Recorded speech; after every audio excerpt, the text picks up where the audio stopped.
আপনারা জানেন 2003-এর 7ই ফেব্রুয়ারি সকাল 9টায় যখন আমরা মা ছেলে নাস্তা করছি, ঠিক সেই সময় চিৎকার আসে, মেরে ফেললো, ওয়াহিদ সাহেবকে মেরে ফেললো।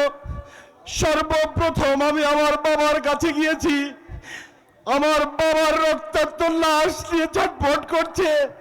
আমি আমার বাবার খুব মাথাটা কোলে নিয়ে ডাক্তার ডাক্তার বলে চিৎকার করছি। কেউ এগিয়ে আসেনি। হাজার হাজার মানুষের সামনে আওয়ামী সর্বহারাদের দ্বারা নিয়ন্ত্রিত তাহেরপুর পৌরসভা নয়, তাহেরপুর যখন 5 জন মানুষ এমএবাস ছিলেন, তখন শহীদ আব্দুল ওয়াহিদ সাহেব একজন এমএবাস ব্যক্তি ছিলেন। তার মতো মানুষকে আগের দিন রাত্রি 3টা পর্যন্ত তিনি পড়াশোনা করেছেন, তিনি পড়াশোনা নিয়েই থাকতেন।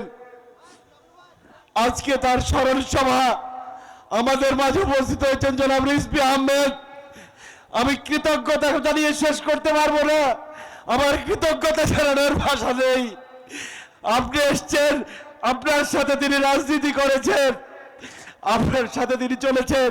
আমার ছোটবেলার স্মৃতি মনে আছে, রিজভী চাচা খদ্দরের পাঞ্জাবি পরে এই ভূতের ম্যাচে যখন আসতেন, এই পানীয় বোর্ডের ম্যাচে থাকতেন।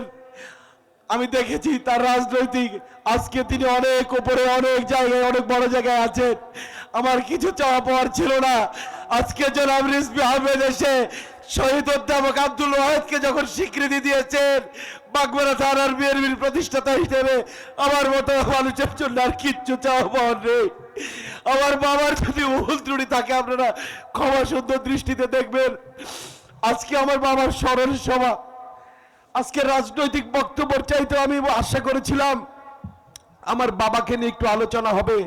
জনাব এরশাদ আলী ঈশা সাহেব বলেছেন, জনাব আবু সাইদ চাঁদ সাহেব বলেছেন, কিন্তু ডাক্তার রফিকুল ইসলাম ভাই বিএনপির স্বাস্থ্য বিষয়ক সম্পাদক, তিনি অধ্যাপক আব্দুল ওয়াহিদ সাহেব সম্পর্কে যেভাবে বলেছেন আমার হৃদয়টা জুড়িয়ে গিয়েছে।